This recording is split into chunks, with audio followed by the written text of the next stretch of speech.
Blog Talk Radio.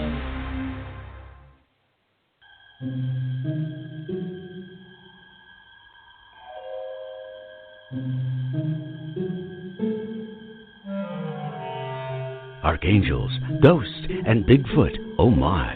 It's just another night for Supernatural Girlz. Real stories, real answers to life's biggest supernatural mysteries. And now for another exciting interview with paranormal experts from this world and others. Here's your host, paranormal researcher Patricia Baker, on the one, the only, Supernatural Girlz.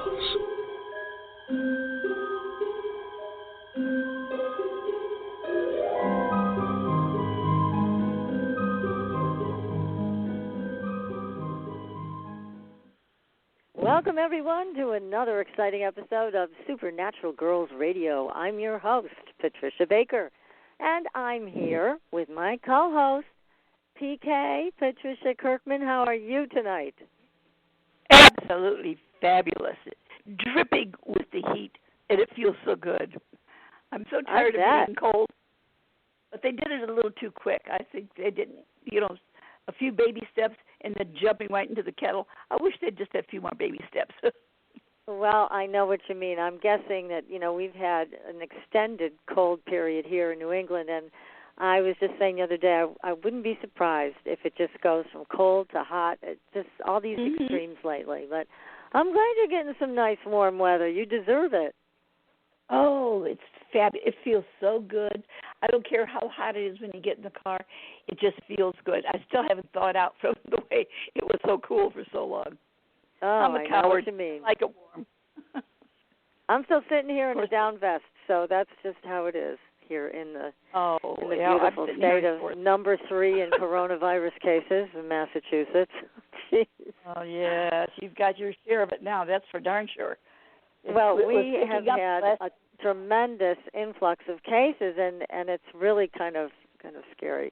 They're going to keep the state closed down until May 18th, I hear, and go from there. But tonight, we've got a great guest, and I'm hoping he'll be able to make it on the line because I don't see him on the board yet. But we have Captain Randy Cramer, who is one of our most sought-after guests. Everybody just raved about the show with him last time.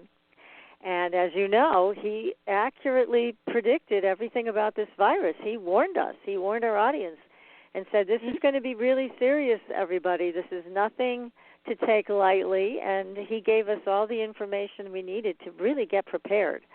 So thanks to him, our audience knew what was going on before the rest of the world. And he's going to be back here tonight, I hope. So that's the plan anyways. Yes, well, we're very anxious to get caught up with Captain Cramer, and also we planned on talking about updates on the virus and disclosure, because remember, he told us that we were going to have disclosure between 6 months and 2 years. I know it's a long time frame, but hopefully it's narrowed down a little bit more.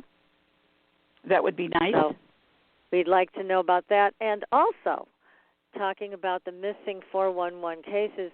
I spoke with Randy off the air, and he had a lot of information about what may be happening to these people who are disappearing in our parks. And we also wanted to ask him, of course, about the smiley face killer cases, which were happening across college campuses, where these young men were being found in these bodies of water, but they didn't drown, and they had been missing for long periods of time, some of them, and they weren't in the water that whole time. So very strange cases. Wanted to bring that up to Captain Cramer, as well as anything else that he has to update us on in the world today. So I texted him and I said, we're on, so please give us a call as soon as you can. So until we hear from him, it's just you and me, PK. So what do we got for numbers? Well, that's all right. We'll hold it down. It's worth waiting for. No doubt about that. Right. Well, so what's happening? We got a nine coming up? Yeah, we certainly do, Ollie. It will be a 9 months, and this is the problem with the 9 months. Anytime we deal with nine deals with endings. So it takes you what seems to be going backwards. And this is a good, as it allows us to redo or change or redirect things. Just consider everything as unfinished. It makes it easier. The 9 makes us very emotional, not only issues from the past, emotional type situations, but they're going to be triggers throughout the month that will create issues for us. And it isn't always happy stuff.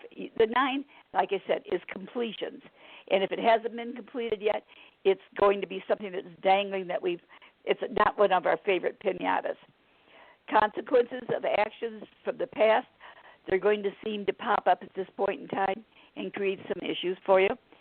You can trust what you feel at the present, but you have things tugging at you, so you're not really sure.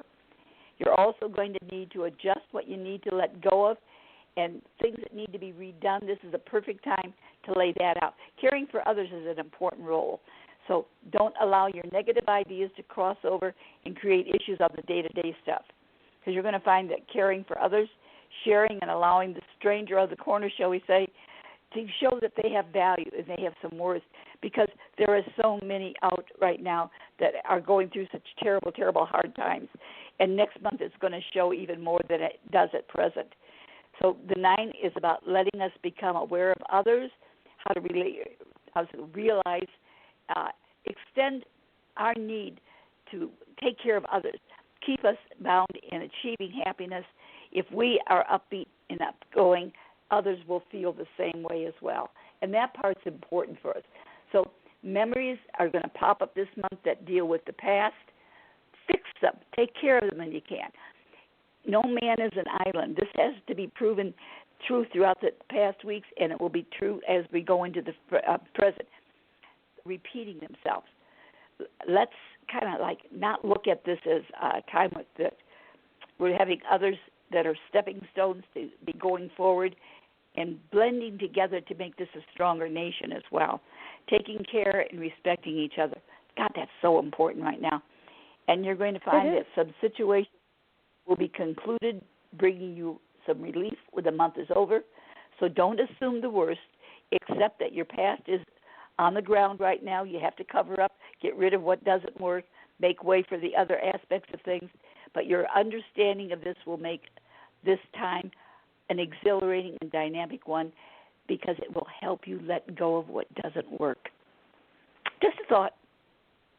That is good. Well, and it looks like we're undergoing just a major renovation of our whole culture right now. And we're watching a lot of people basically protesting being forced to stay at home, and then other people who are saying we need to stay home longer. So lots of opinions about this. Yet we're seeing scientists and doctors going after treatments and vaccines and all that kind of stuff. So there's definitely a lot of energy moving in that direction to find ways to basically avoid or get rid of this horrible virus. And again, it was Captain Cramer who basically rang the bell on that for us and said, hey, this is serious. You guys take it seriously because it's going to get serious. And he was surely right. But while we're waiting for him, I wanted to talk about what's going to be happening next week on the show. We have a big event that we are going to be promoting next week with our dear friend Renee Barnett, who does Night Vision Radio. She has a sister show to ours, and she's been working on a big project, and it's just groundbreaking. I mean, I was thinking about it today. Don't you really feel the same way? This is an amazing project. They're the first ones to do this. I think it's so fascinating, and it's incredible that all these things are out and about, and they've kind of bypassed us, like tiptoed around, and all of a sudden we've got the frontal view of what's taking place. Well, this is going to be very because what they've done, so we'll tell everybody, what's going to happen is on May 9th, you will be able to see every room inside the house that the movie The Conjuring was based on. Mm-hmm. There is a family living there now, and they are still experiencing hauntings and all kinds of poltergeist activity. And Renee and the company she's working with, they have put cameras everywhere. They put cable everywhere. So you're going to be able to see and hear everything for an entire week. And if you go to our Facebook page, you will see a movie there, a little trailer that you can watch. They will get you very excited about taking part in this because it's 24/7. You can watch what happens inside this house, and you'll be able to see the ghosts and moving things around or doing whatever they're going to do. You'll be a part of it. So it's going to be very exciting. This is a worldwide event to be able to watch this, and it's very inexpensive. I think for the whole week it's like $19.95, and you don't have to pay for the whole week either. They have broken it down, I think, per day also, which is really, a small amount of money. But it's going to be a terrific event. Now, next week, we will be having you, PK, talking about the numbers of this house. Yep.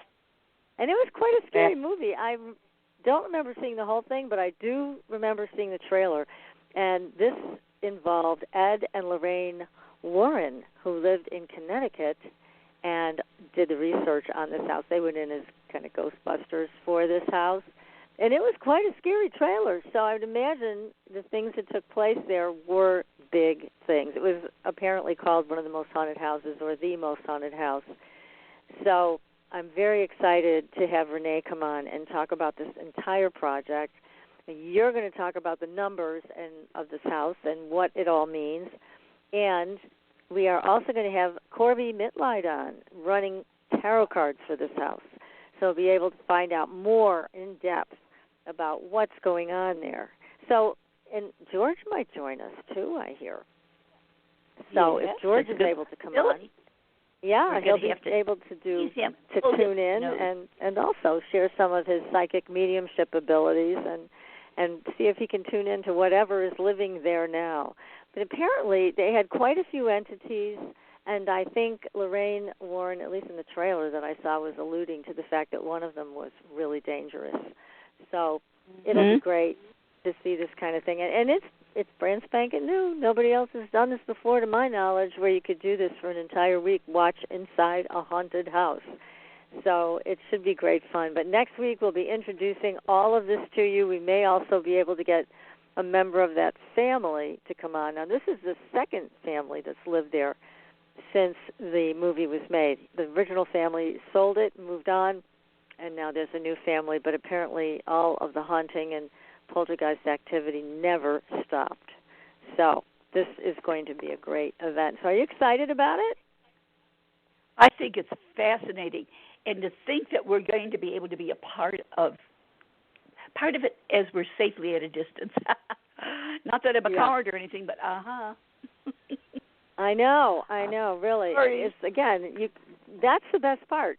We can watch from a safe distance, so that's right. We don't have to feel any cold, clammy hands on us in the middle of the night, right? Oh, great. Now I won't sleep tonight, so getting anticipation. Well, we don't have to worry about it because we won't be there live and in person. But, when George and I did work together on the skull experiment, we were able to tune into things like this together and get some pretty mystifying photos. So maybe we can do the same thing while this is going on, while they have the cameras on in the house. Let's see what else we can pick up. So I'm anxious to also just watch the movie. It's from 2013. So it's an older movie, but... Hey, well, we're older too. Okay. Yeah, right. Exactly. So I'll bring the $3 now. Before we were too young. Yeah, right. How's that sound? Way too young for that. Such a scary movie. But yes, it is an important event.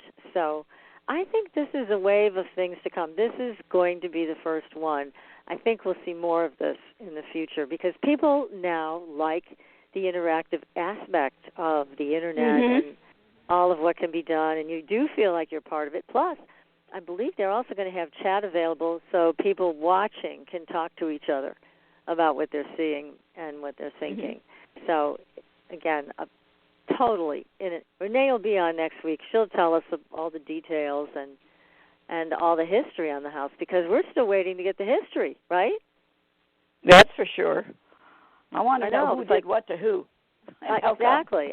I want because I can watch the movie and so can you, but we all know that gets dramatized and Hollywoodized, and we just want to know what is the real story here exactly. and be able to tune into that stuff. But anyways, this is exciting. Go ahead. I think it makes a big difference when you're able to see something like that, know some of the past history, and then see it's happening at this moment in time. Wow. What? Yeah, who would have ever exactly. thought?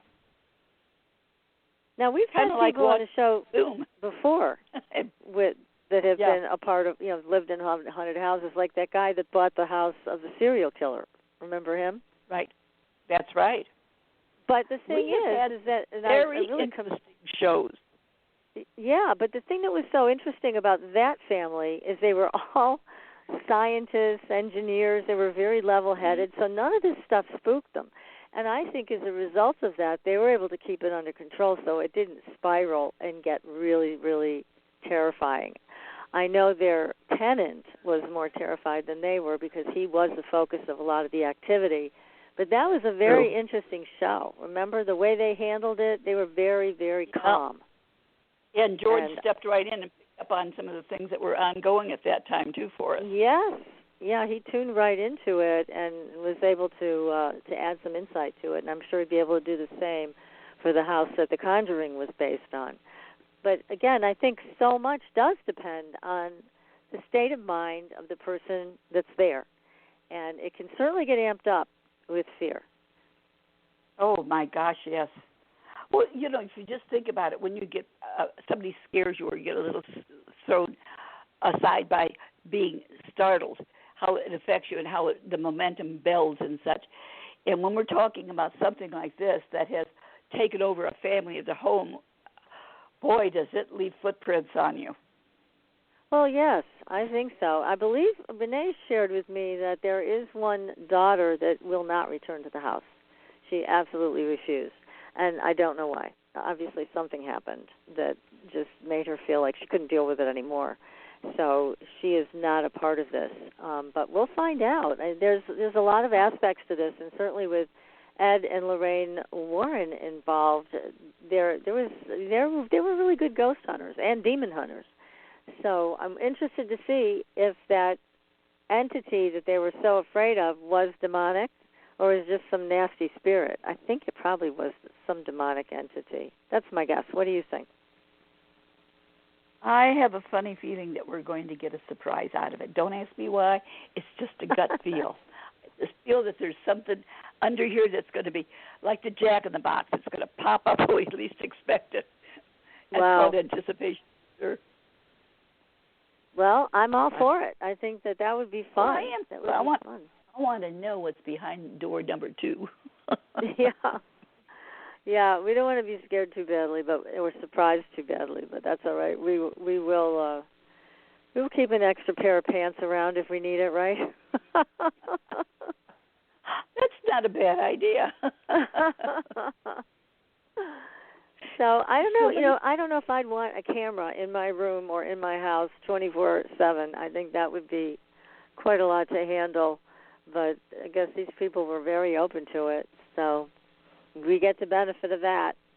So I don't know where Randy is, but we'll just keep talking until hopefully he'll show up. I've sent him, just so everybody knows, I sent him the call-in number. I told him the show was starting, and then I said, we're waiting for you. So hopefully he's gotten at least one of those messages. Well, maybe and that he's not out hiking a Sedona mountain. Pardon me? I was going to say, is it possible that he's picking it up as the old time? Because we had the time change. I don't know. Because I told him it was 7:30 Eastern, so yeah, he should have been here. But, yeah, you're thinking maybe he thinks it's an hour later than when it is. Mm-hmm. Well, we'll find out. He picks up his phone.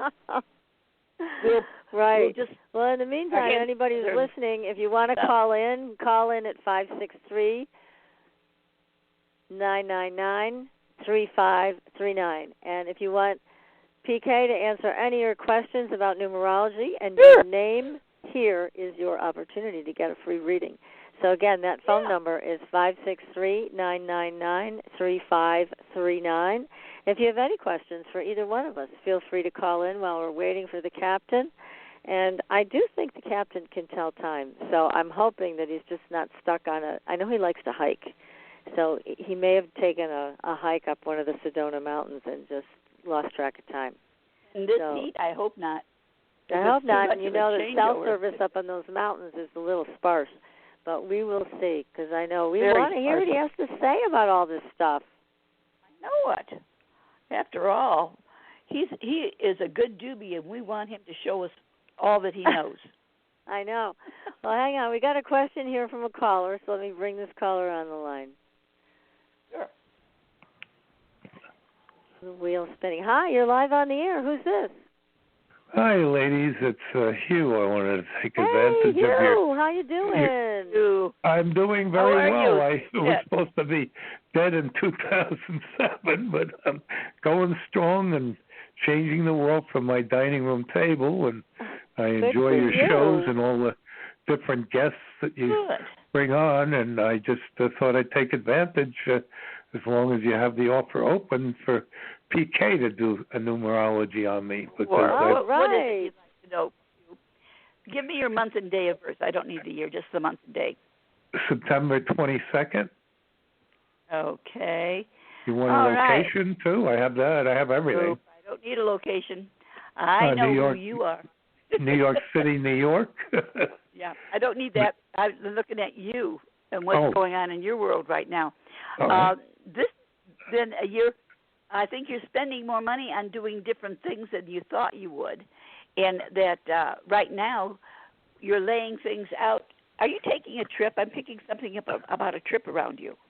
No, I'm pretty much homebound, but you're correct in what you were saying, because I'm being led in different directions and actually rooting out corruption, and that's where I'm spending money to get things typed up and out there. I just brought out a whole situation with a restaurant that I asked for a delivery back on January 31st before the pandemic really set in, and it was they made all kinds of horrible mistakes that they tried to say was my fault, and wound up investigating, and they turned it over to their attorney, who started telling lies.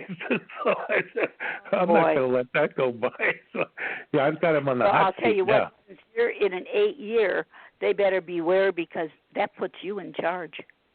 Well, what I like to do is make lemonade out of the lemons, so I don't do things just for me, but to show people how to use creativity and truth and honesty.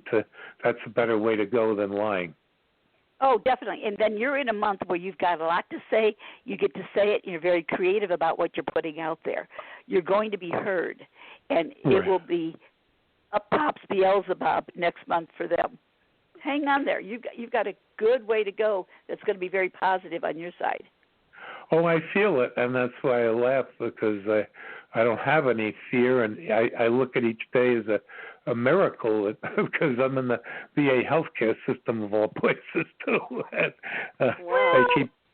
they're taking pretty good care of a lot of people these days. They've got I have to be very careful. I do work a lot with spirituality, and I don't let anything invasive happen, and they were trying to do some tests that actually caused me more physical distress than psychological distress, but I pushed right back on that, and they backed off so far. Oh, good. Stand your ground, because you're the authority this year, so take advantage of it. Up until the end of September, you're in better charge of things that are ongoing around you. After October, things are going to change where you can get rid of what doesn't fit anymore. So work on it to up it your way, and then let it go by October.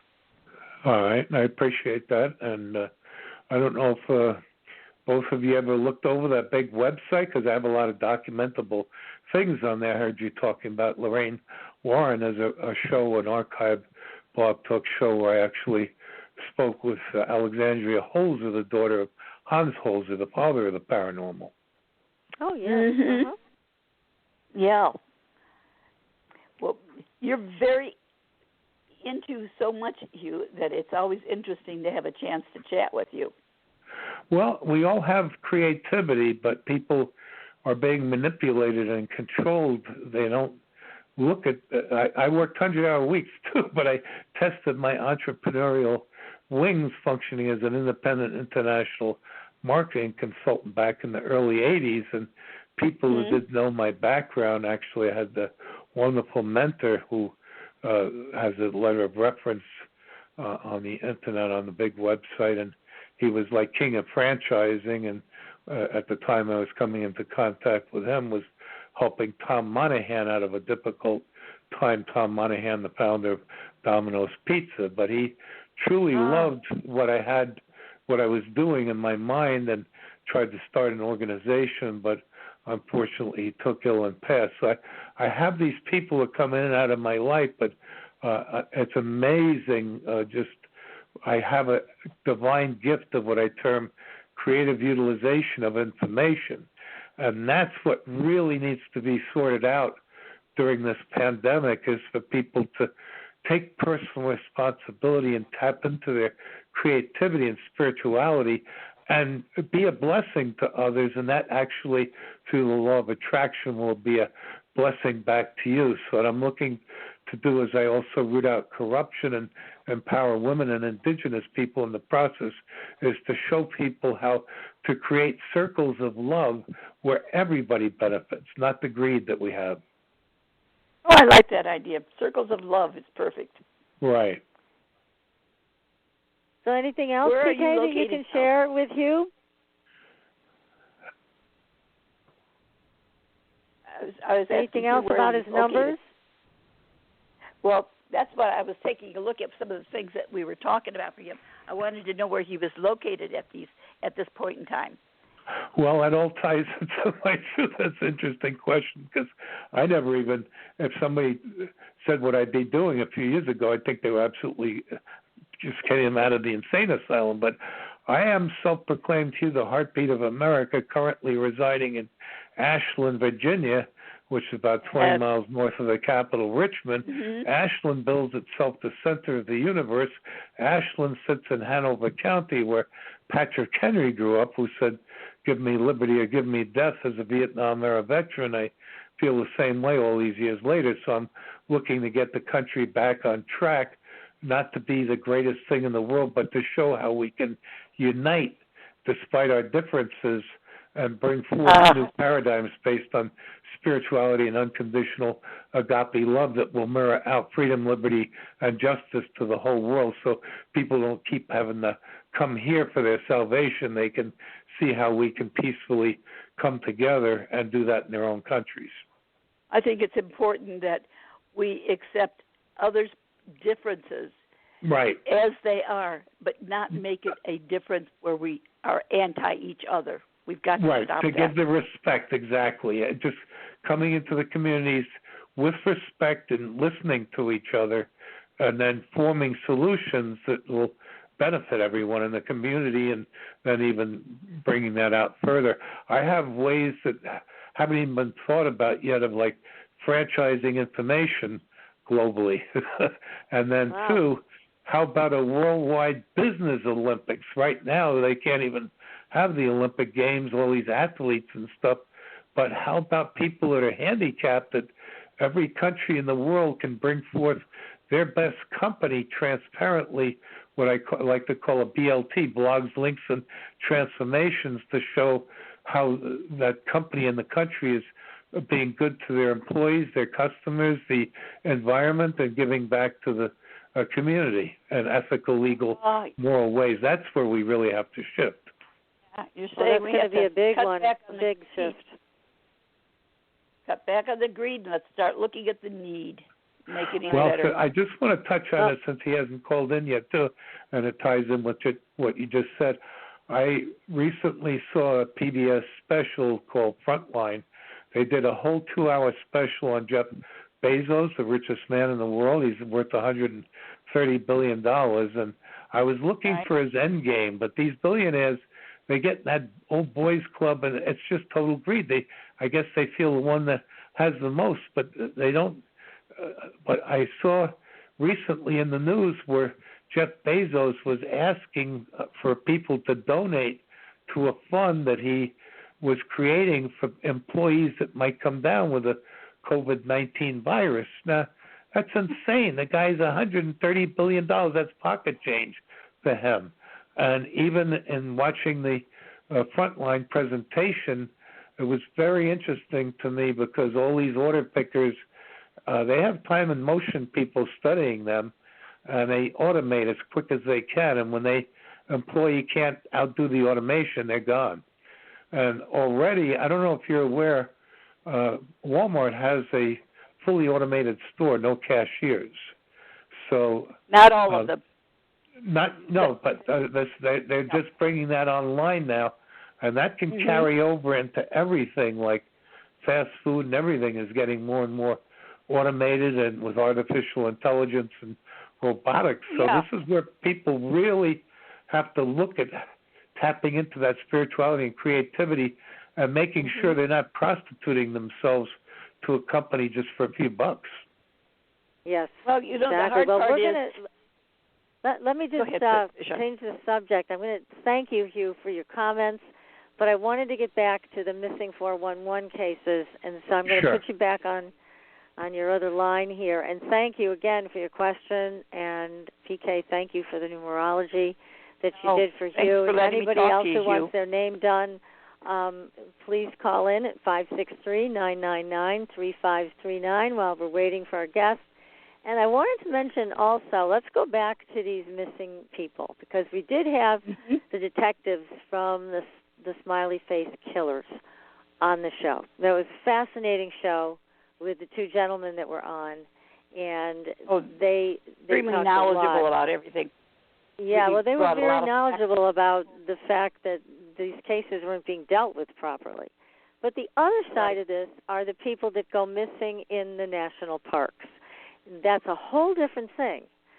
So with the national parks, if anybody has gone to the Facebook page this week, they've seen this. I posted a very interesting map. The map is of where all the missing people have gone missing in the United States, and where the cave systems are underneath the United States.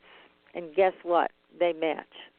So we have to ask the question, what's living underneath in that cave system that may be traveling through the cave system and kidnapping people, men, women, children, and taking them away. And that may be one of the reasons why we can't find them, because, David Paulides has done brilliant detective work here. He has presented just the facts of these cases. He does not make any suggestions about what may be happening. He just presents the facts like any good detective would do. And we're all left kind of scratching our heads like, what the hell happened to these people? But that map is very telling. It's a big piece of evidence. That map absolutely blew my mind. I could not believe it, Patricia, when you put that on, one over the other. And you'll have to put that back up again for those that have missed it. Yes, because it is a very powerful piece of evidence about that cave system, and who knows what's living down there. Now, some people have reported seeing what they call is a Bigfoot-type creature, whether it's Bigfoot or not, I don't know. I know Dr. J, who's been on the show, he would say it's not Bigfoot that's taking people, but other people would disagree with him. So they've seen some type of a hairy creature on two legs. They've seen in one point, in one case, David Paulides talks about this, there was something slung over the shoulder of one of these creatures after this little boy went missing. Could it have been the little boy? We don't know. But these are some of the things that we need to really continue to investigate. And there's been talk, as you and I have discussed, of wild men, people living in certain areas, remote areas in these parks. And we did hear a story that one of the park rangers was attacked by a wild man, almost killed. And it was after that they cordoned off that area and try to keep hikers out of it. Obviously, it's very dangerous. So there's just so many things going on in the park between these wild men or Bigfoot or something else. And then there are people who just completely disappear, but UFOs were spotted in the sky before they disappeared. But they never surface. Some of them just never, ever surface again. You never see a hide nor hair of them. You don't see their equipment, their shoes, anything, their guns, their bows, if they're hunters. You don't even find that. They're just gone.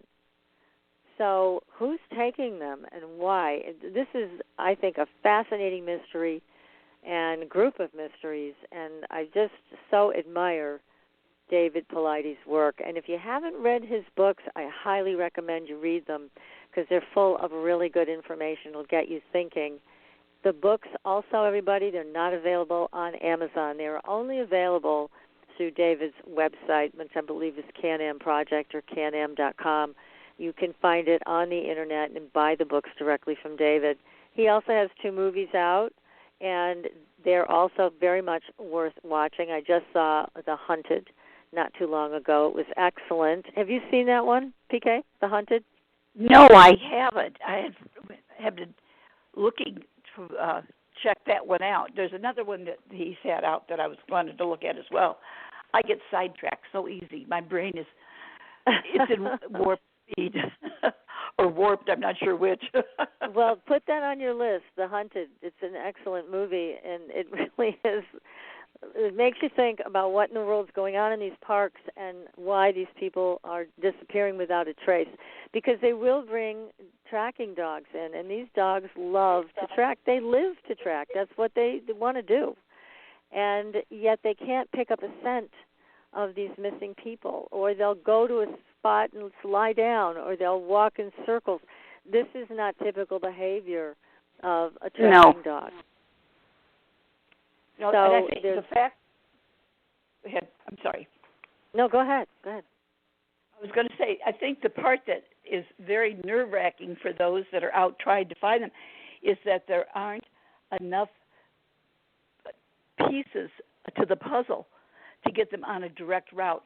They're having to put every piece together and try to totally redo constantly, because it's one little piece here is found, changes the whole complexion of what's taking place. Well, and there's so many different things going on. It's not just one thing that's taking these people.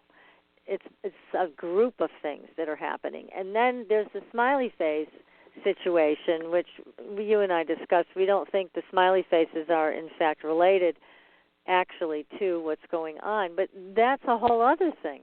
And I know the detective told us off the air that they did have some witnesses to one of the possible abductions that was thwarted. And these people, he said, had military training.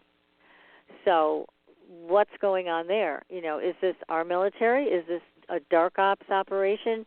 Does this stem from Project Paperclip? What is that these people had military training and they're abducting these young men? They keep them somewhere for a period of time. You know, it can be a week, it can be 72 days. One of them was missing for, and then the bodies are placed in water, but they don't drown. That's not what kills them. Oh, so oftentimes they can't even find a cause of death. No, there's no marks on them. That's for the most part. Yeah, I think that in a couple of cases there were ligature marks, but it's not what killed them. So that's again, nothing goes up like they've shot, hung, or whatever. There's nothing. Too many questions, and of course the families have no closure. They don't know what happened, and it's so devastating. But you know, we have heard of cases also where there have been large amounts of GHB in the system, which is known as a date rape drug. But that also dissipates pretty quickly. But that's found in the body. So who's giving it to them before they place them in the water? That's the other question. Yeah, and because why? There's enough time what are they doing? Because if they were beating them up or torturing them, they'd have marks, but they don't. Right. And the fact that they're giving the drugs at the period of time between the time that they're missing until they're found, the drugs would have dissipated if it had been given to them at the beginning. Right. Because that's the kind of drug that apparently can paralyze you. So you have some idea what's going on, but you can't do anything about it. Must be a terrible sinking feeling. That's for sure. That would have to be a god-awful feeling. Yes. One I don't ever want to experience. No, definitely not. and they tend to take German, people of German heritage. Why German heritage? There were also 5 physicists that went missing in the national parks over a period of time, and they all were German. So why? Why are they taking Germans? That's why, in my mind, I make a link between that and Project Paperclip, where we brought over so many Nazi scientists. And that's that never stopped. That those projects they were working on in Germany, they just never stopped them. They just continued them here in the U.S. So is that what's connected to this? Is that the link and why they are looking for German people to take? It's well, they really, always consider themselves superior. Yeah. That had a lot to do with it. I think it's a lot more terrifying than people realize, because these college-age men that have been taken, they were all very, very brilliant, very, very good scholars in what they were doing in their schools. All very intelligent young men. And athletic, all very athletic. Some of them were on different teams for their schools. And so they were basically cream of the crop young men that were being taken. And, again, we don't know why. We don't know what's done to them while they're missing for all that time, which I can imagine for the parents must be an incredible nightmare without end. And our hearts go out to them, certainly. But it's time to really focus on solving it. And as you know, Kevin, the detective that led this whole charge about these killings, is still looking into it. But it's just, there's so many dead ends, and then there's things that he said he was led to, but it didn't pan out. It's, again, too many twists and turns along the way with these missing kids. Oh, it's got to be so frustrating for them to be working on something and think they've gotten to the apex here, and the next thing you know, right back to square one again. Well, yes, exactly.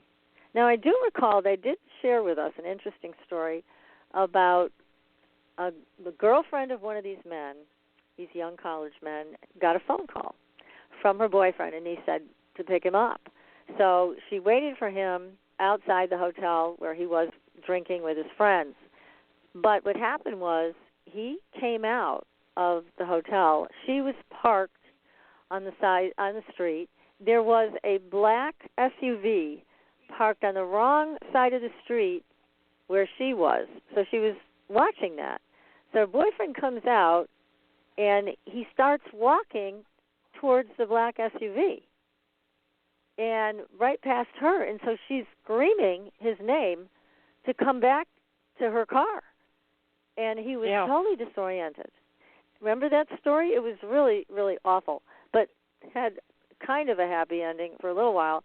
So what happened was he walked back to her car, and he said he didn't feel well. He didn't know where he had been. He was, again, very disoriented. She took him home.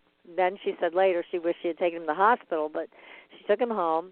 And then it was a short while later, he was out again with his friends. That time they got him. He was kidnapped, gone. Oh, it sounded like they were waiting for him.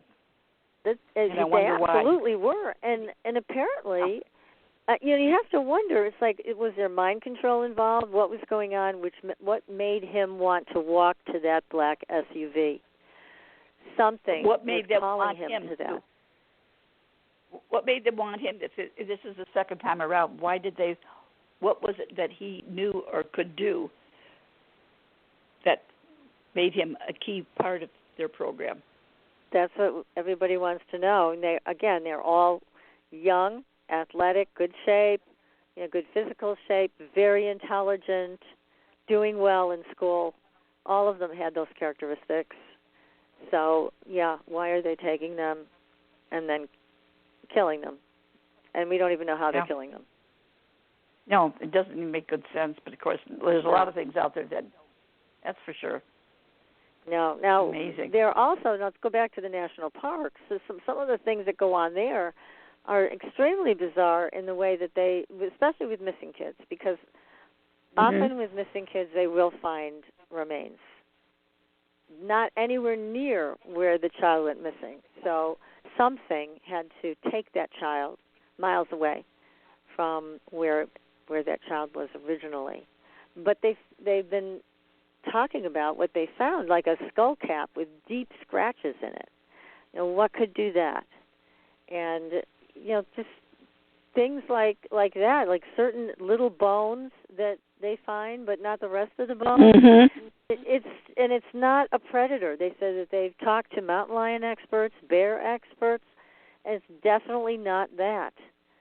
So, it makes you think about, with the scratches on the skull cap, those pterodactyl type creatures that have been spotted that aren't supposed to exist. And you wonder, those things had huge wingspans, could easily pick up a child and carry it away. So is something like that doing it? Or are we back to the Bigfoot type creature? So when we talked to Dr. J, I don't know if you remember this one, but he said it's definitely not Bigfoot. They wouldn't do that. No, I don't think it's Bigfoot either. Yeah, I think it's possible. You know what I mean? There's, as he said, there's also another group of Bigfoot-type creatures that were left here by aliens thousands of years ago, and they are violent and vicious, and they're capable of this. So he is attributing that to those creatures, and he did give them a name, but I can't remember it off the top of my head. But he's a big proponent of, Bigfoot is kind and gentle and nice. So that's his opinion, and also based on his own experience and continued research with Bigfoot people. But, there's good and bad in everything. Who knows? There could be a tribe out there that's, cannibalistic towards humans and wants to pick up little children. Who knows? We don't know. Yeah. These creatures are very elusive. They come and go through portals. They have easy access in and out. And, again, the cave system. Now, years ago, we also had Dahani Yawahu on the show. And she told us that the Bigfoot traveled through a cave system under the United States. And she told us that 4 years ago. We were talking about the cave system as the map shows that there's so much going on underneath. I'm surprised that we haven't got more information about what's under the ground at that point in time, or any point in time. Well, I think we have some information about those caves, but I don't want to go traveling looking for anything. At the same time, again, it just really struck me that in an interview with Dahani, she did say that. She said that's how they travel, is through the cave system underneath the United States. So Dahani talked about going out to meet with the Bigfoot once a year. And when she would go to meet them, she had many students throughout the world, and she'd bring a few students with her who really wanted to meet them. And she said they would have this gathering at a certain spot in the middle of the country, and she would go. So these three people would go with her, and she said, I got tired of taking them because every time we go, the Bigfoot would start coming towards us, and those large shapes would trigger something in their unconscious, and they'd just pass out. So, for heaven's sake. Yeah, and, I can see that happening because anything like that, can you imagine? You're faced with a 7-foot-tall creature or more who is, coming towards you. I would imagine in our conscious or unconscious minds, we would feel some deep threat. But she said, I got tired of it. They'd pass out, and then I have to take care of them, and I didn't want to bring them anymore. so she stopped bringing them with her. That would be, don't fail me now. Yeah, so Lord. Dahani was very knowledgeable about them and had many experiences with them that she shared with us. I should bring her back on the show because, again, she has had experiences with Bigfoot as well as extraterrestrials. So she has a lot of knowledge about both groups. And,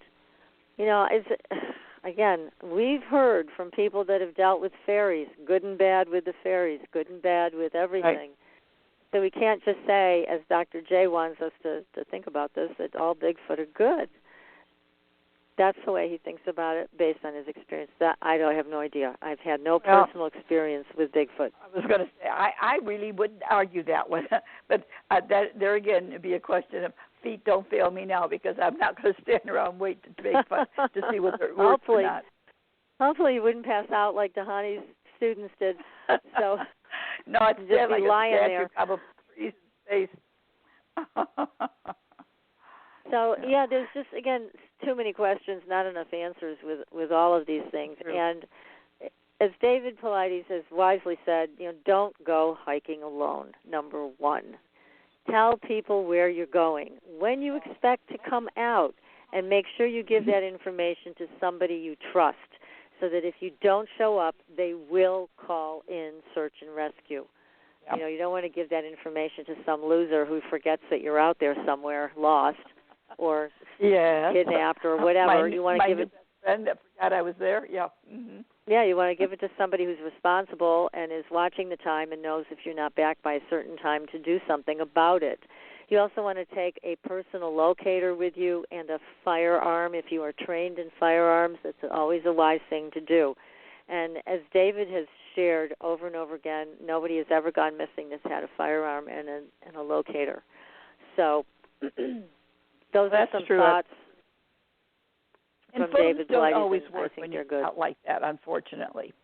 We think that they'll work anywhere, but they don't always. There may be something that's blocking it from the terrain. Well, cell phones don't have service in a lot of places in the national parks, That's and even a lot of places in cities, they don't have service. But certainly, if you're going out into the wilderness, you need something other than a cell phone.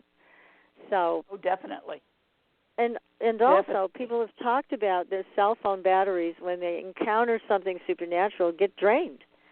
So that's of no value when you're out there and you're encountering some strange event and your cell phone battery goes down. You need something else. And you need all of the backup that you can give yourself, because there's a lot going on in those woods and those mountains. And the Native Americans knew to stay away from certain places. And I believe that's why they named them with the devil in the name, to stay away from Devil's Nest and stay away from Devil's this or that. That's why they named it that way, because they knew that something else was going on there and people would go missing. So it's, they knew what they were talking about, and they were much more open-minded to possibilities. So, again, be careful if you're going to be hiking, and follow those precautions. Pick up David's books so you can read more about all of this. And he also has some great podcasts that he's doing on YouTube where he's reading people's stories. People have written into him about their own personal experiences beyond the stuff that he has in the books. And they're very interesting stories that he's been sharing with people in his podcast. So I highly recommend that. You can pick that up off of YouTube and watch those and subscribe to it. Again, very informative, very unusual stories that I've never heard before. So it's a really good source of supernatural events that you don't necessarily hear about in the mainstream paranormal world. This is stuff that, again, parents encounter with their children, and they just don't know what to make of it. So they're finally finding a place to share it with David, which is tremendous. So, again, his work is really something spectacular, and he's faced a lot of hurdles, too, because the national parks do not want to cooperate with him. They refuse to give him or anybody a list of all the missing people, which is kind of unbelievable that there's thousands of people that go missing and no list. That they won't allow us to know the who and how come. Well, they have lists of how much toilet paper they have, but they don't have a list of their missing people. Amazing. That's a problem.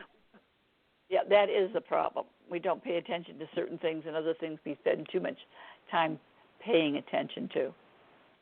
Well, again, they are covering it up. Why are they covering it up? It's not that they're not paying attention, PK. It's that they don't want to share the information publicly. And the reason they don't want to share the information is because those parks make money. So, if enough people get scared of going to the parks because of whatever's going on in the parks, then they lose money. So all of that comes from the top down, where they're looking at the bottom line. I mean, you talked with Hugh about greed, and here's another example of it. So people's safety comes way far down the line.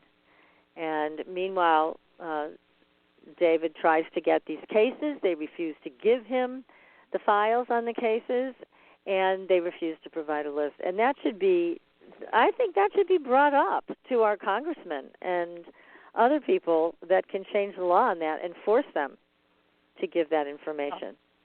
I'm a little leery about them getting them to change things. They don't seem to be doing a good job of that at the present time anyway. Well, they're not, but this is something that should be changed because we should know if there's, 1,000 people missing in the last 5 years at Yosemite. I think we should know that information and who's on the list. So that's for sure. It's true. Some people go hiking, they're unprepared, they injure themselves, they die of exposure or whatever from their injuries. But then there's these more mysterious cases. And, again, what do we have to even combat that? We don't have anything. We don't have enough to really give ourselves a high level of safety. And even, here's the other thing, and this is why I recommend that movie, The Hunted, that David produced, because now what he did was he went into, here are experienced woods people. They go in to the woods. Many of them have been hunting all their lives. They know where they're going. This is not unfamiliar territory to them, and they disappear. So if they disappear, what does that mean for you and me, two nitwits going into the woods unprepared? It's like we didn't grow up in the woods. We didn't grow up with that lifestyle. Yeah. But these men and women did, and they're gone. In jeopardy. And you put everybody else in jeopardy that's going to come looking for you if you're out there as a total novice. Right. But to say that even the hunters have gone missing and with no trace of them. I mean, there was a story about an older gentleman.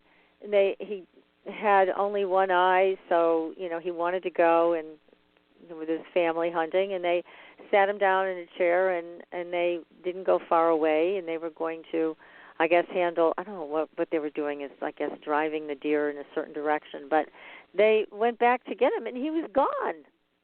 And now everybody knew he was an older man. He had some, problems with his joints and his leg. He wasn't going to travel very far on his own, and yet he was missing, totally missing, gone, never found him. Incredible that anybody can disappear like that, but we're reading more and more about it. And again, these are all experienced hunters, so they know what they're doing in the woods, and yet here this kind of thing happens. It's very startling, and it deserves a complete investigation. But yet, it kind of reminds me of Bob Monroe when I worked for him, and he's always used to say about the paranormal, we just don't have the science to deal with the paranormal. He said, all we are doing is measuring the exhaust from the car. We have no idea how the engine works with this stuff. That is what a very prophetic statement. It's very profound. Bob was a genius in everything he did, but at the same time, he was also wise enough to know how limited we are as a culture, that we are unable to get to the science of any of this. So we end up dismissing it because we don't have the science for it.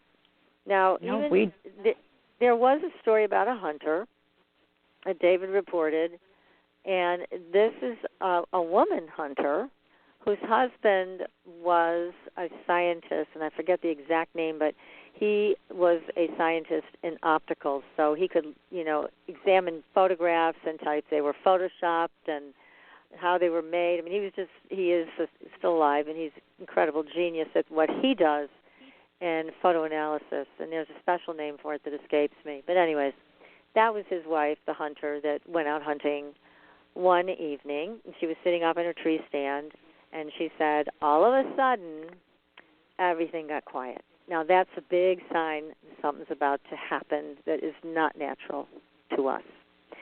So she looked to the other tree, and she saw something moving, kind of like in the Predator movie, where the thing goes invisible, but you get some kind of wave experience, like saran wrap is there, and it's kind of rustling in the wind.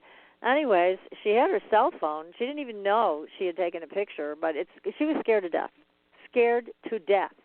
Now, here's an experienced hunter hunting on her own property, terrified. She didn't know what she was looking at. She didn't know what that was, but she knew she was scared of it. Yeah, so, that's scary. When she could collect herself, she climbed down from the tree stand, went home. And they had dinner guests, so she didn't even tell her husband about it until after they left. And so he said to her, of course, being involved in photography, did you take a picture? And she said, I don't know if I did or I didn't. I was so terrified. She hands him her cell phone, and he finds a picture. Oh, and really? Yes. He finds a picture, and they look at it, and it looks like, again, out of a Predator movie. There's something there, and it looks like there's saran wrap over it and long hair. So, like the hair of a Bigfoot. That's what it looks like to me. So anyways, he analyzes the picture, and he calls the, I don't know if it was Verizon or who she got the phone from, but he calls the phone manufacturer, and he gives them the pixels on the photo. And they said to him, there is no way that camera could have taken that photo. It's not equipped to take a photo like that. So there's no explanation as to how this happened. But, again, here we are. We're in the world of the supernatural.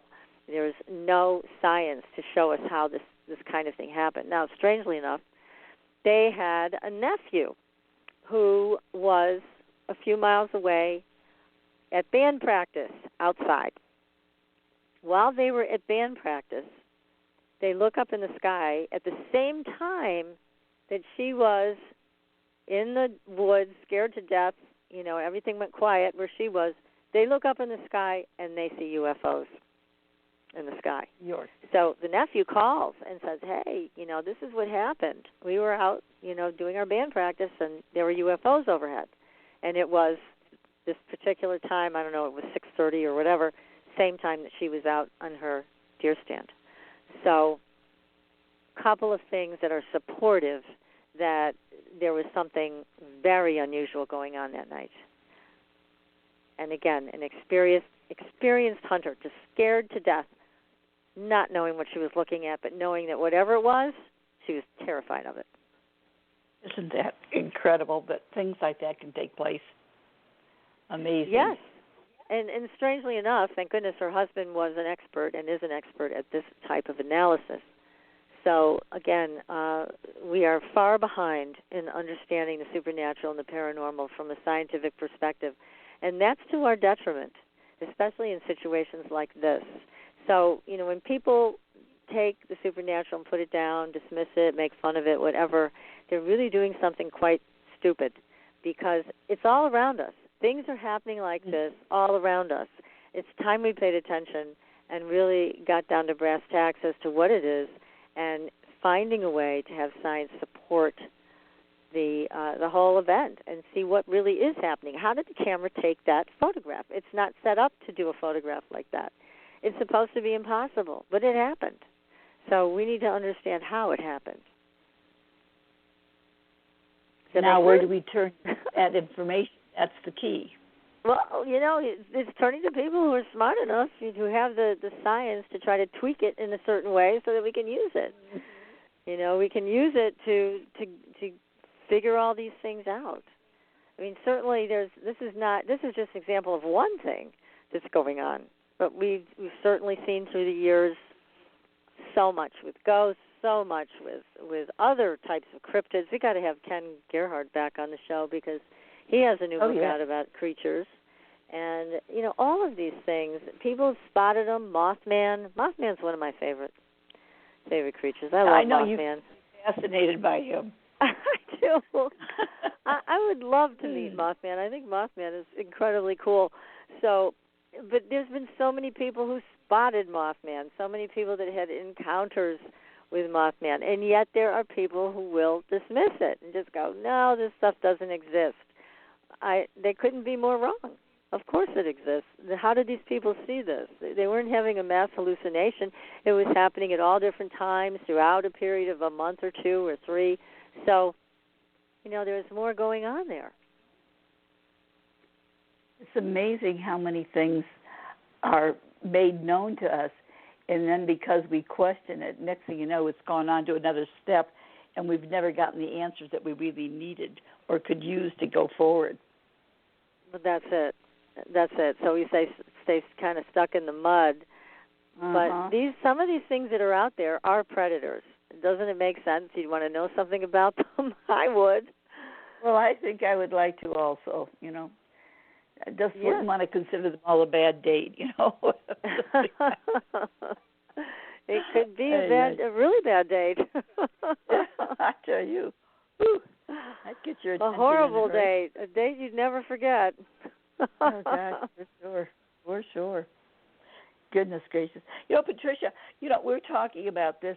What about when you take a look at things for the future and you're taking a look at how to represent some of these situations that are out there? We want to do it where we give people information, but we don't want them to get frightened by some of the things that come up. And some people get a little nervous and jerky by what we talk about, but if they would just take a look at it, how many doors are opened up and how much information is passed on by our sharing? Well, I agree. I think that knowledge is power, and also we have freedom of choice. There's certain things that we still can change, and what gives us that ability is to have an open mind and to take in all the information so we have good discernment and can make a better choice. So when that happens, we can feel at least grounded in our decisions moving forward. I think a lot of people you're right, they don't want to know. And I find that very troubling. It's like, well, if you don't want to know, then you're kind of at the effect of all of these things swirling around you rather than taking charge. I mean, don't you feel as a numerologist that you're giving people power over their own lives? Oh, heavens. By looking at your birthday or looking at your birth name, all these things can give you information that opens doors for you that you didn't even think possible, or when to avoid the worst of things, shall we say, or minimize issues to a point that they're all workable.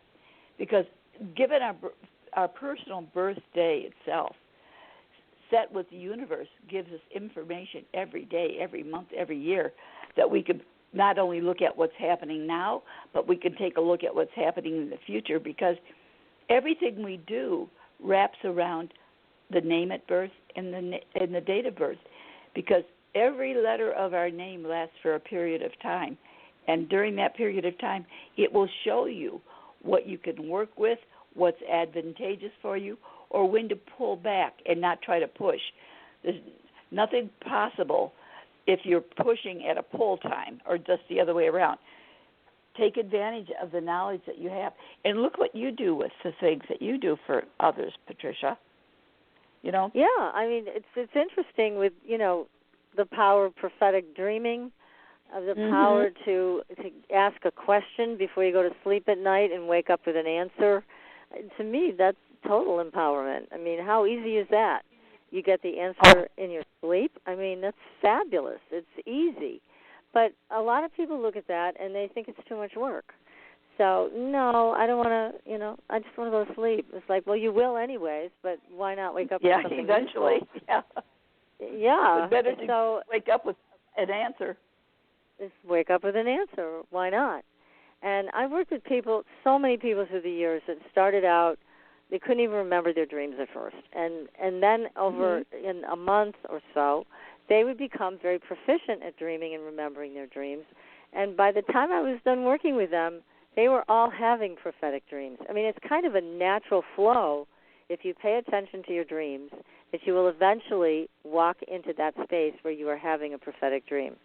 And that's a wonderful, wonderful thing. As much as some of the dreams can be a bit scary, I know a lot of people dreamt about 9/11 before it happened.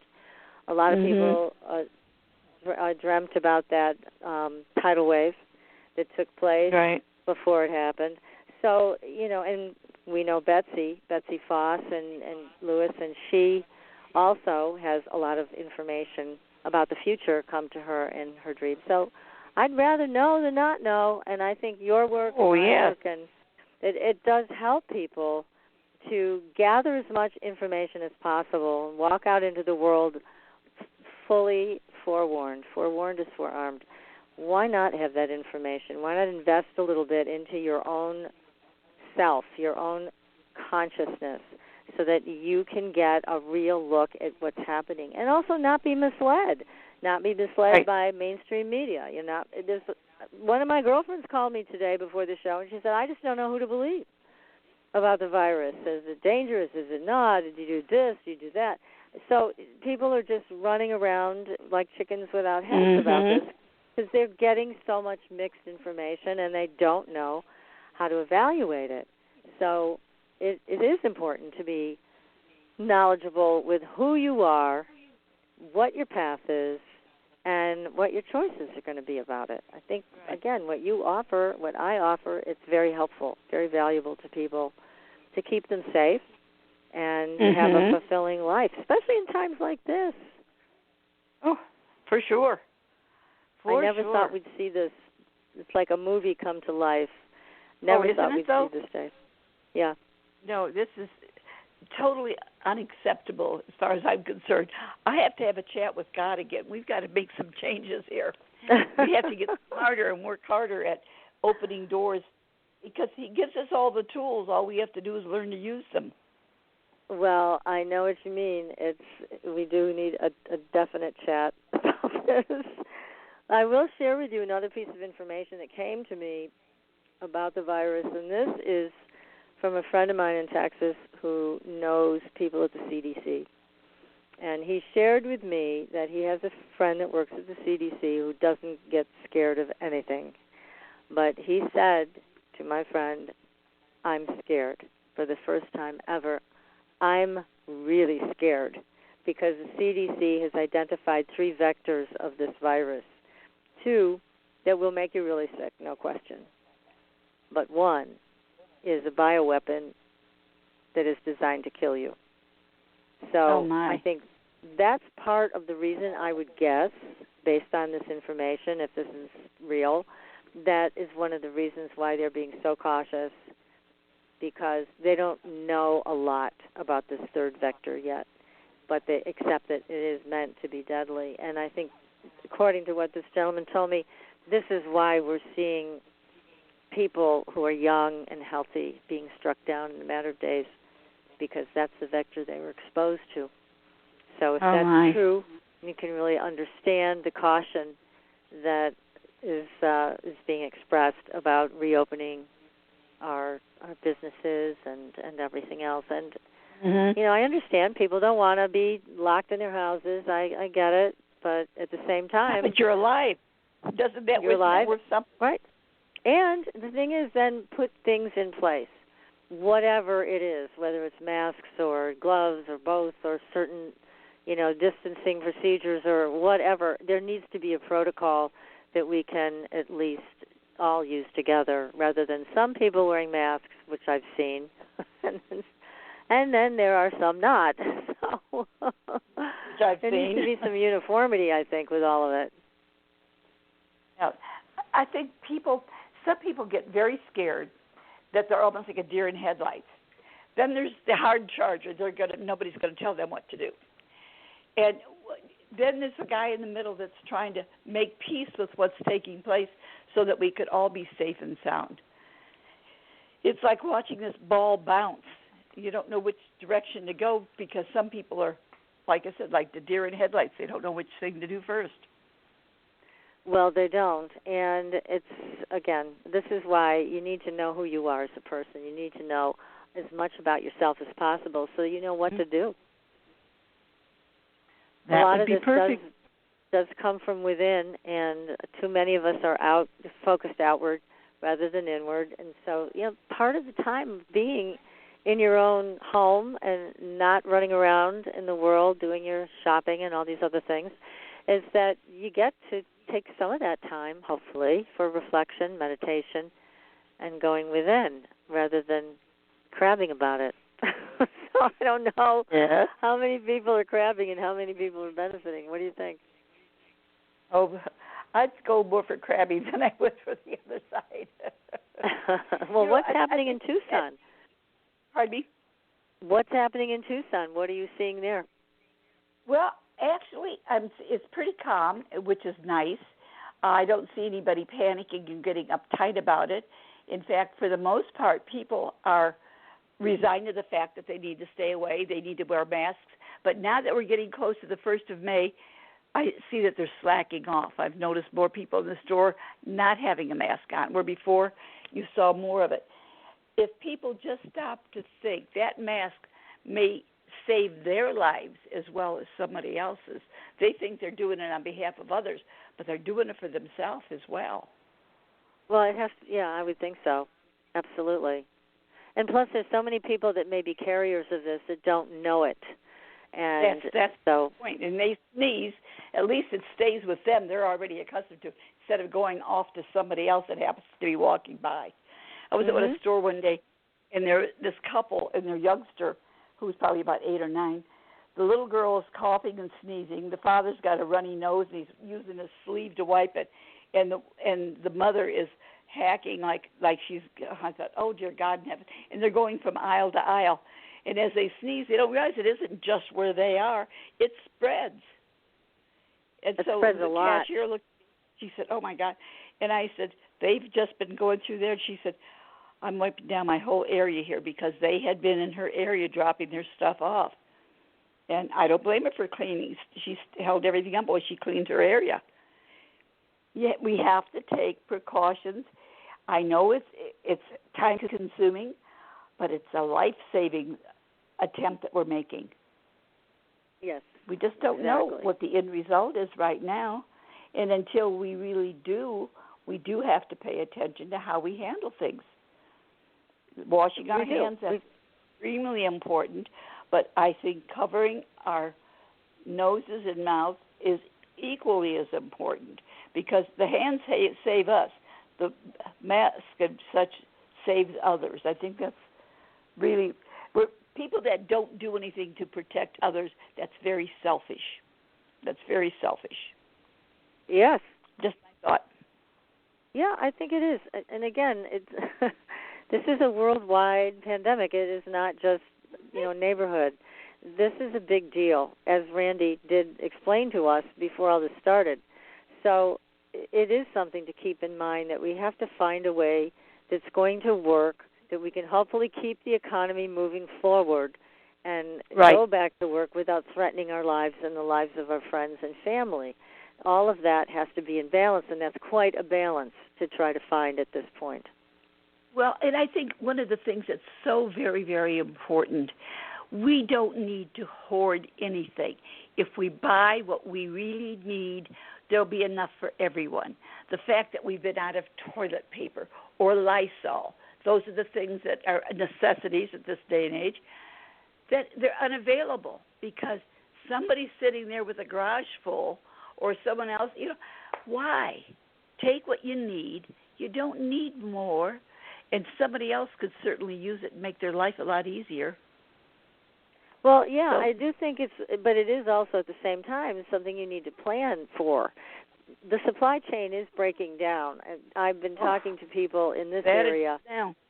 And the problem is it's hitting on every level. So, for example, there are a lot of farmers in this area, which is great, right? They humanely raise animals, beef, cows for beef, and they raise pigs and all kinds of other animals, chickens.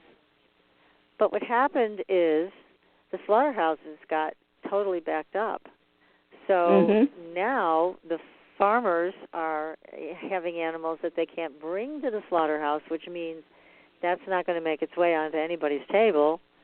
So that's a big problem right there, let alone everything else that's going on with the supply chain.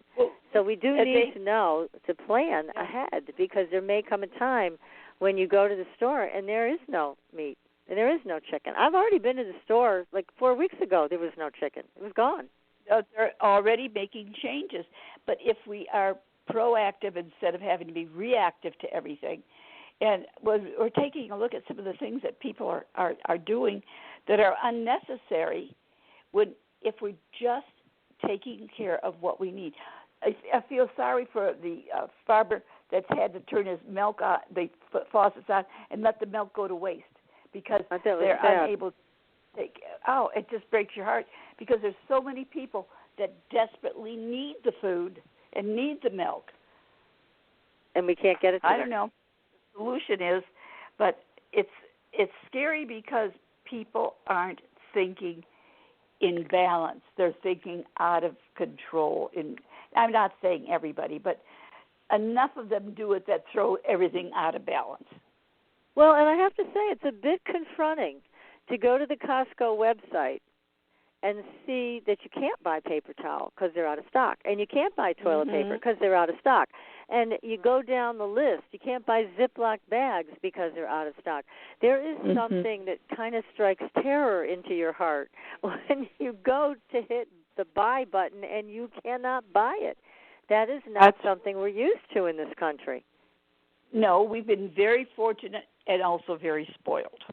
And so consequently, we don't pay attention to the needs overall. We just take a look at what we think we need. We're going to have to think more global. Well, and again, planning. I mean, preppers, remember the whole deal with preppers years ago, and everybody was making fun of them. You know, that they were crazy, that they had, you know, all these canned food items and dry food items, and they were like, look, we know it's going to be necessary at some point, and we're getting ready now. Well, you can't make fun of them now. They were right. So they're ready. They've got everything they need. They've been planning for this for years. And I remember watching the prepper shows, and they were fascinating. But these people were serious about getting prepared if, you know, our culture, our society, our lifestyle could not be supported. They're ready. And they weren't hoarding. They were, you know, doing their own canning. They were doing all of their own work to make sure that they had what they needed. It was smart. It was just smart thinking. Well, there was a point in time when we did so much of our own canning and growing, etc. It doesn't happen anymore. Okay, when somebody cans something to me, it's like, wow, look at this. My mother used to can when I was a kid. She'd always take peaches from the trees and figs. And it was always, you could never touch it if you tasted as good as they did. And even though, as you're growing up, whoa, I had canned this, something out of a can versus canned. It made you feel like you were getting something special until you got older and realized how special what they canned really was. Yes, it was a big difference, what my grandmother used to do. And, of course, it's time-consuming. Of course, it takes that old-fashioned knowledge, which hopefully isn't completely lost. But it's an important thing to know how to do, to be self-sustaining. And, again, what we're looking at now here in the area that I live in is gathering together so we can do bulk buying from local farms to decide if there's going to be a farm in the area that's going to do vegetables, fruits, whatever. What will we do? How will we contract something with them so that we can have a steady supply of what we need? Of course, the winter, that's a whole other thing. So that's why canning is important. Yeah, exactly. So that's where that becomes a very important skill to have.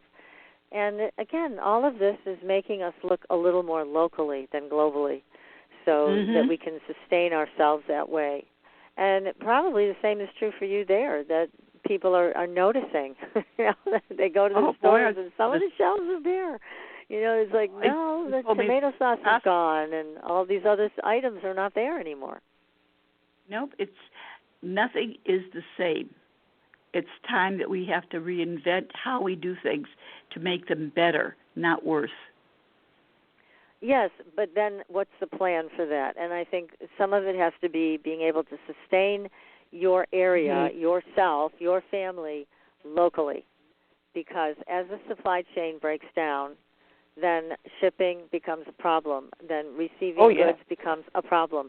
So is there something that we can all do locally so that we are less dependent on all of those external factors and we can feed ourselves and do the things that we need to do to keep this going? I think there's a lot of places that haven't embraced that concept yet. No, I agree with you. And you take a look at these truckers that are having to travel the roads and under the circumstances of what they're going through to try to make sure that things get through. And because of this, they have rest stops that are closed There are restaurants that are closed on the road, so they have no place to go to utilize just healthy facilities, shall we say, or a bite to eat. There's nothing, and they're still doing it. And you can't thank them enough for what they're doing on behalf of everybody else. Well, you can't. I know a FedEx driver showed up here probably 3 days ago, and he's somebody that I've seen often, and we're always talking about stuff together when he shows up. And this time he came at about 6 o'clock on a Saturday to deliver a package, and he looked terrible. He was so exhausted. I know they're pushing the drivers really hard to get these packages delivered. Of course, these delivery places are way behind. I mean, they've taken on a lot of customers suddenly. They can't handle it, and it's just created a backlog in every way. I felt really bad for him because of the pressure that's on him to make sure all these packages get delivered. So, yeah, a lot has to happen more locally, I think, so that we can be truly sustainable. And it's going to be a challenge where you are. You have water issues in Tucson. Oh, yes, we do. And we do have some things that are going to be taking place when you stop and think about the farmers markets and such as this that we've got up and about. But if things continue like this, how are they going to get them to market or getting things taken care of? People have to remember to be kind to one another, because we may have to go back to the system where this person is the seamstress, this person is the baker, and share what each other has, as opposed to, I'll get it all because I deserve it. That doesn't work that way anymore. Yeah, and I know up here, we live out, as everybody knows, in the middle of nowhere, and we've had discussions about what happens if the cities collapse and people start coming out from the cities. We don't want them. So it's the kind of thing where rural living affords you a certain mindset and boundary that, look, don't come out here, because you chose to live in the city. You chose not to prepare for something like this, and this is not a good opportunity to come out here and think that you'll take the things that we've worked hard for our local community. So, yeah, everybody's got to start thinking a lot differently, like you said. And it's, it'd be great to think that we could all be kinder to each other, but I'll tell you what, when you're hungry and there's no food in the stores, you're not going to be kind to your neighbor. You're going to want to take their food. It's just survival. That's how it's going to be. So that's the other thing to look at very honestly here. It's a nice way to talk about let's all be good to each other, which is easy to do when everybody's got a full belly. But when there are people that don't have food, that are used to having a lot of food, that all changes. All bets are off. Well, there's a lot of us that could go on a diet without any problem. But I did notice when things started to turn, I had neighbors that called me and asked, did I need anything? Because I'm on my own. Would I like to have them shop for me or whatever? And I thought that's really, those are what we were raised to remember as neighborhoods. People go into their own worlds these days, and the fact that people will take the time right now to ask if somebody needs something as opposed to just ignoring, I think that's fabulous. Maybe we're getting back that human touch again. Wouldn't that be wonderful? Well, not touching, that's not allowed, but what we're getting back to, I think, as long as things are available to us, as long as food, water, medical care is available to us, when those things go away, all of that changes. They won't be so nice, I guarantee you. It would be nice to think that that's possible, but I think if there isn't some type of a structural bond in place before that all falls apart, you can't even expect it. So I think we have our work cut out for us here. And unfortunately, our guest didn't make it. I don't know what happened, but I'm sure I'll get quite the story at some point. So I'll be sure to post it. That nothing happened to him. Probably, I hope he didn't go on one of those trail walks and end up being somewhere else. I know, and disappear. He could be missing 411 in the next book. Oh, my God, I hope not. Well, look, thank you, everybody, for tuning in tonight and bearing with us and listening to us chat away as to what we know and don't know about the paranormal. Anyways, it's always great to be here with you, all of you. And be safe out there. Now, next week, don't forget, great show. We're talking about The House. and we'll have a great lineup for you. And these guests will show up. So until then, we will see you on the Blue Highway. Good night, everyone. Good night.